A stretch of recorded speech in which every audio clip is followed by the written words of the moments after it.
Hello, knowledge seekers. In this episode of 20-Minute Books, we dive into Fire and Fury by Michael Wolff. Published in 2018, this revealing book offers a behind-the-scenes account of the Trump administration's early days. Wolff, with his insider access to the West Wing and more than 200 conversations with senior staff members, provides a thought-provoking portrayal of an administration he asserts was entirely unprepared to govern. Author Michael Wolff, a former editor at Adweek, is a respected journalist who has contributed to Vanity Fair, The Guardian, New York Magazine, and The Hollywood Reporter. His exceptional journalism has garnered him 2 National Magazine Awards. In addition to Fire and Fury, Wolff has penned best-selling titles such as The Man Who Owns the News and Burn Rate: How I Survived the Gold Rush Years on the Internet. Fire and Fury is an ideal read for those who crave a deeper understanding of the White House's internal workings during the Trump era, U.S. citizens concerned about the fitness of Donald Trump for the job, and news enthusiasts who seek greater insight into the Trump presidency. Tune in as we unpack this fascinating narrative in the world of politics.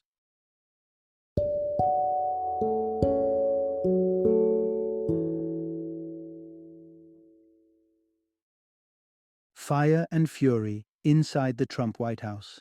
Introduction. Unveil the secrets of the Trump administration. Your backstage pass to the West Wing.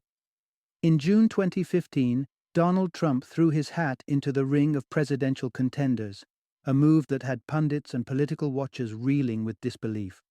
A seemingly unlikely candidate, his victory in the 2016 presidential elections surprised experts, observers, and perhaps even Trump himself.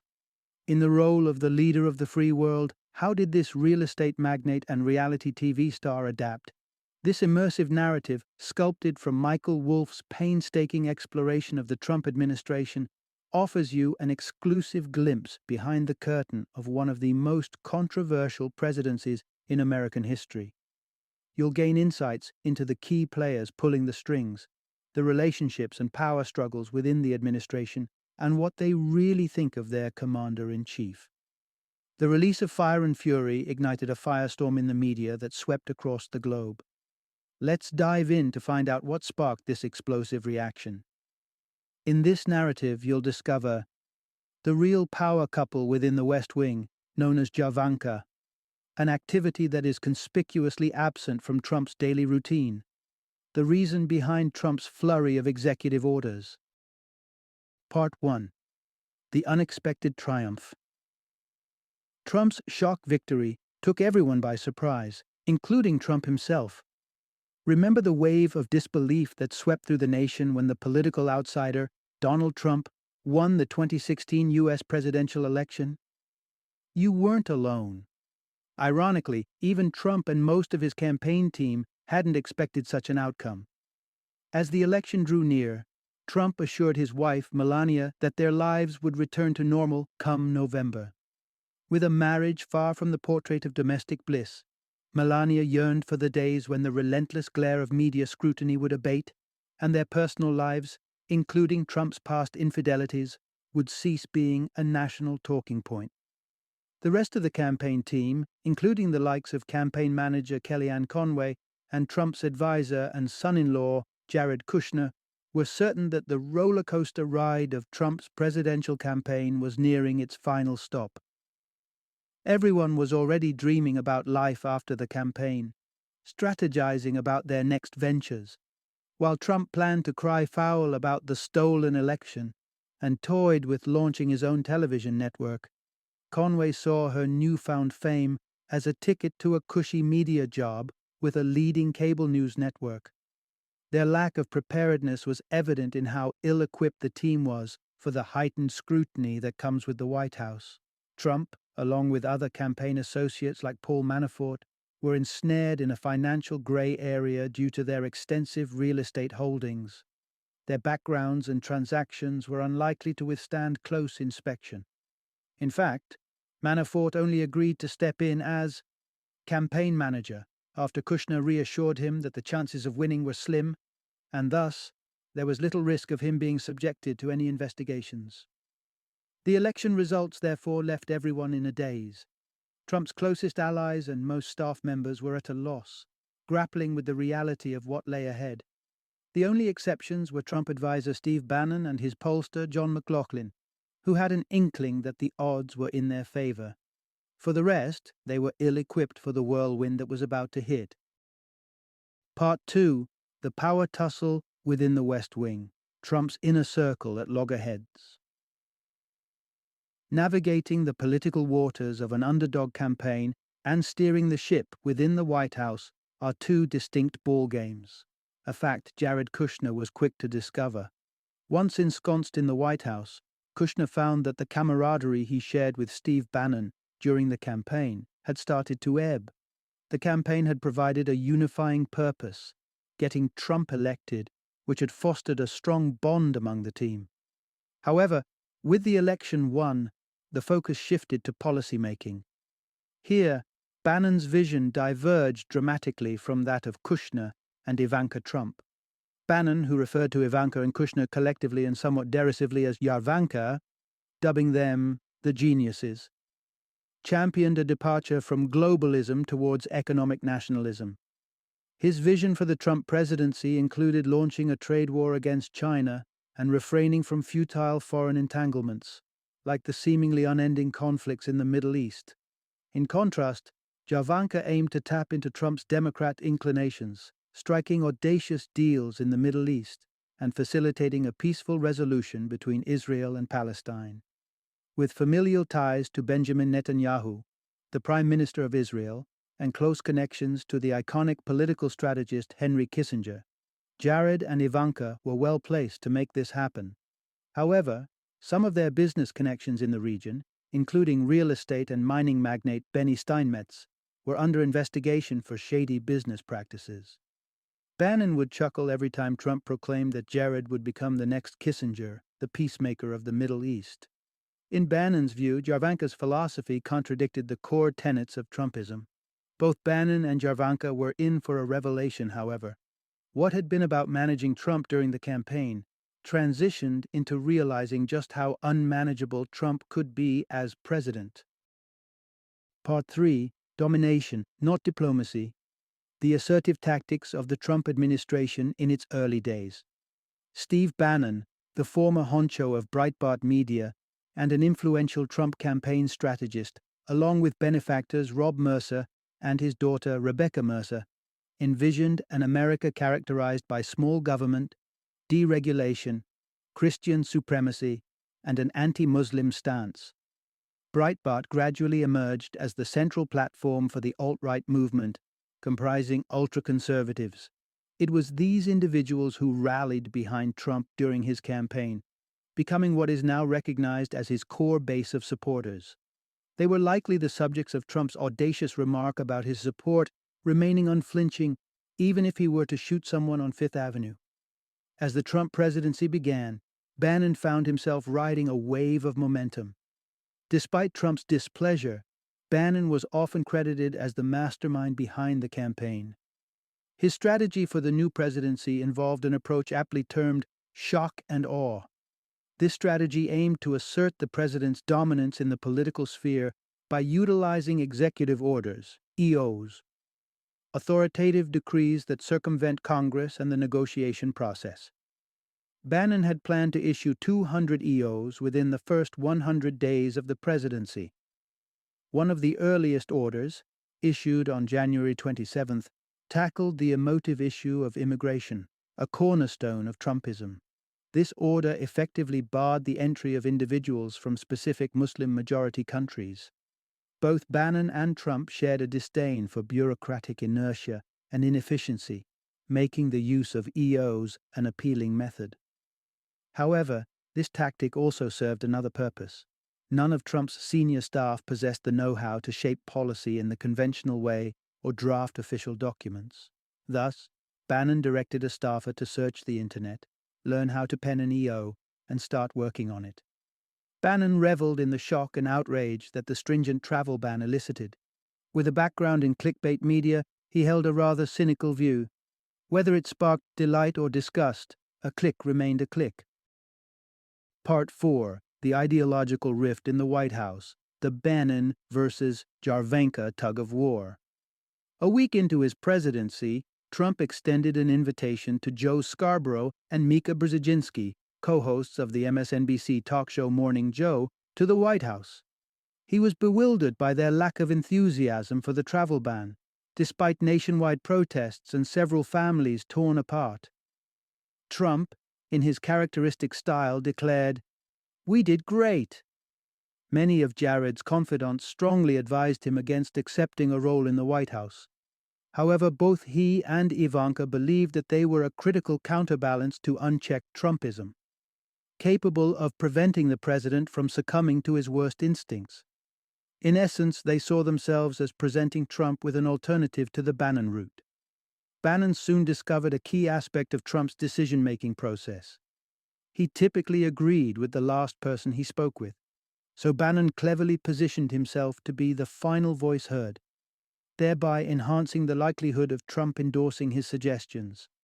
Caught in the crossfire between Bannon's radically assertive strategies and Jarvenka's endeavors to temper Trump with moderation, the Trump administration found itself embroiled in constant turmoil, a battleground between the Bannonites and the Jarvenkaists. As part of a tactical move to sway Trump in their favor, Jared and Ivanka enlisted the assistance of two stalwarts from Goldman Sachs, a legendary investment firm revered by Trump, Gary Cohn and Dina Powell. Cognizant of the potentially toxic work environment they were stepping into, both Cohn and Powell justified their decision by the belief that they could have a positive influence and help detoxify the atmosphere. Indeed, when Trump addressed a joint session of Congress on February 28 with a speech prepared by Powell, Cohn, Jared, and Ivanka, it appeared as though the scales were tipping in favor of Team Jarvenka. Trump, sticking to the script referred to within the White House as the Goldman speech, momentarily exuded a presidential aura. However, for Bannon, this was a stomach-turning spectacle, a betrayal of their mission to upend the established order by attempting to appeal to the very people they were meant to challenge. Part 5. The controversial dismissal of FBI Director James Comey, a pivot point for the Trump tenure. As far back as mid-2016, media whispers hinted at a potential collusion between the Trump campaign and the Russian administration. However, just before his inauguration, details from an independent probe pointed to a deeply unsettling association. Christened the Steele dossier, after its author, ex-British intelligence agent Christopher Steele, the document paints a disconcerting picture. If the dossier's assertions are accurate, the Russians possess compromising information on Trump, potentially leveraging it to manipulate him and his presidential authority. James Comey's FBI released their own findings on January 6, 2017, confirming that Russian operatives had indeed interfered in the 2016 election. This conclusion found concurrence with both the CIA and the NSA. The Trump administration was irked by the FBI's inquiries into Russian interference in the election. However, when Jared Kushner's informants within the FBI revealed the agency's plans to scrutinize the Trump family's financial affairs, Kushner started suggesting to Trump the possibility of ousting Comey. Bannon was fervently against this idea, fearing it would exacerbate the situation. Nevertheless, during the first weekend of May 2017, Kushner had Trump's ear, and he began to convince the president of the merits of exercising his authority to dismiss Comey. By the time Trump returned to the White House on May 9th, he was primed to let Comey go, armed with a document listing reasons for his dismissal, including the mishandled investigation into Hillary Clinton's 2016 emails and Kushner's claim that 75% of FBI agents were disillusioned with Comey. Attorney General Jeff Sessions urged Trump to exercise restraint, while he and Deputy Attorney General Rod Rosenstein fortified their case. However, Trump, renowned for his defiance, gave Comey his marching orders without further ado on Tuesday, May 10th, via an immediate termination letter. With Sessions having publicly abstained from participating in the Russian investigation, Rosenstein was left with the responsibility of hastily justifying the termination. Disturbed by Trump's impetuous decision, Rosenstein retaliated by appointing ex-FBI Director Robert Mueller to formally scrutinize any potential collusion between Trump and Russia. Part 6. Trump's literacy difficulties. A concern for comprehension and reading. Trump refrains from reading. His conviction is firm. He believes he shouldn't need to read. This is why he delegated the task of scanning the morning papers to his assistant, Hope Hicks, who presented him with an upbeat rendition of the news each day. His aversion to reading is so pronounced that some members of the White House staff have contemplated whether he suffers from a reading impairment or possibly dyslexia. The root cause of the problem is tied to Trump's inability to process information, as one would expect from a global leader. This deficiency, or the absence of it, has led to a plethora of awkward predicaments. One of the early challenges his administration faced was a chemical weapon assault in Syria that occurred on April 4, 2017. His national security advisor, General H.R. McMaster, attempted to brief Trump on the situation and the potential response. However, Trump seemed more irritated at having to consider Syria than by the attack itself, which had claimed the lives of numerous children. Trump and Bannon found common ground in their mutual disdain for McMaster, who consistently induced Trump into fits of anger during their weekly meetings by bombarding him with PowerPoint presentations and forcing him to read documents on urgent matters. At this juncture, Bannon was counseling Trump to deviate from tradition and refrain from responding to the Syrian attack. He argued that the U.S. had overlooked other foreign incidents where more children had died. Why should they intervene now? What's in it for them? Bannon's transactional reasoning resonated with the deal-maker in Trump. However, Ivanka was not ready to concede. Aware that her father, though not a reader, has a proclivity for television news, she prepared a video containing footage from Syria to show him. The visuals horrified Trump instantly. In this bout, Team Jarvanka emerged victorious, and Trump reacted with a Tomahawk missile strike on the Al-Shairat airfield in Syria. This was ingeniously timed to align with Trump's dinner with Chinese leaders at his Mar-a-Lago residence in Florida, turning it into a public relations spectacle. Part 7. Revelations of a meeting organized by Donald Jr. uncovers further connections to Russia and evidence of poor decision-making. In the early days of June, Trump was stewing over the investigation into Russian interference and was even contemplating sacking Jeff Sessions and Robert Mueller. He considered replacing the Attorney General with a more faithful ally, possibly Rudy Giuliani, former mayor of New York City, or Chris Christie, governor of New Jersey. Bannon had to consistently remind him that neither Giuliani nor Christie had any hope of attaining confirmation approval for the position. Moreover, he emphasized, there was no such thing as executive privilege to dodge an investigation. However, Bannon was delighted about one matter. On June 1st, he celebrated a notable victory when he successfully persuaded Trump to defy Ivanka and withdraw the United States from the Paris Climate Agreement. He couldn't contain his triumph, quipping, "Score, the bitch is dead!" However, a looming problem was on the horizon. On July 8th, while Trump, Jared, and Ivanka were in Hamburg for the G20 summit, the New York Times released a bombshell story. They reported confirmed evidence that in June 2016, Donald Trump Jr. had arranged for Russian lobbyists, a Russian lawyer with a background as a former Kremlin agent, and a few associates of the Russian oligarch Aras Agalarov to meet with his father at Trump Tower to share harmful information they had on Hillary Clinton. Bannon was well aware that Trump's two sons, Donald Jr. and Eric, lacked intellectual prowess, but he was flabbergasted that one of them would be naive enough to accompany Russians into Trump Tower instead of discreetly meeting at a motel, as any sensible person would have done. Yet, the blunders didn't cease there. On their return flight from Hamburg aboard Air Force One, Trump, Hope Hicks, and Jared Kushner fabricated a response to the breaking news story. They claimed that the meeting was solely about adoption policy in Russia. Once again, Bannon was aghast that Trump would neglect the advice of his legal team to construct a more substantial response.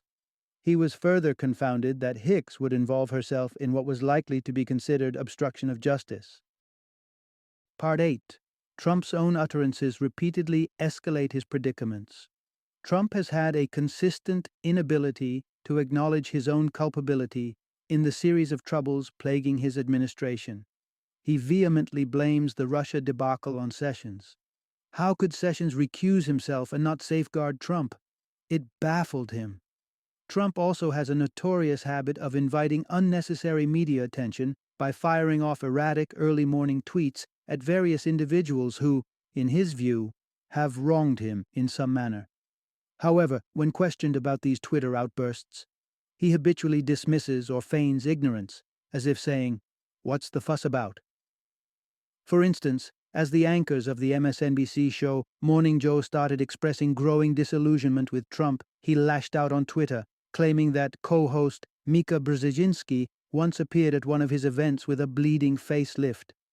This tweet triggered a wave of outrage, with many appalled that a sitting U.S. president would share such a remark. Unmoved by the backlash, Trump retorted, "Mika and Joe totally love this. Big rating for them."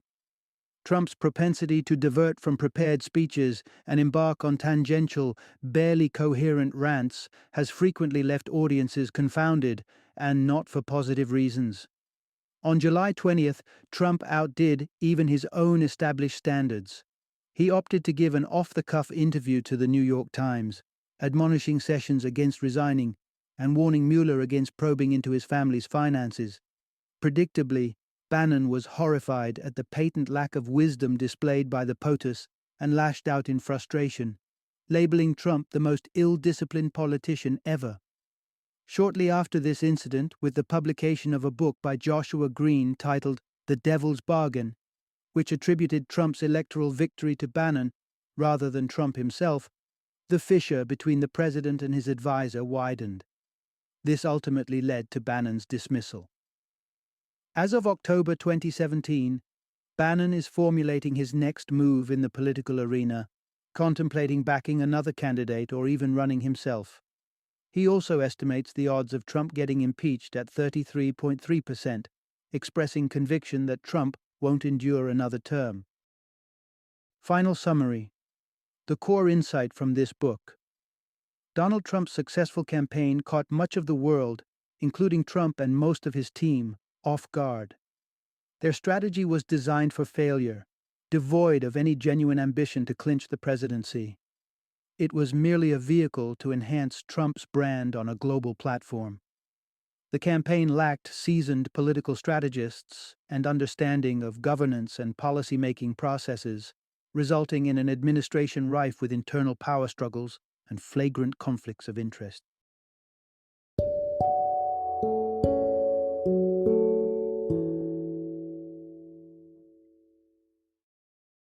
Thank you for joining me today on this journey of learning and discovery as we explored the insights of another thought-provoking book in our growing library of knowledge.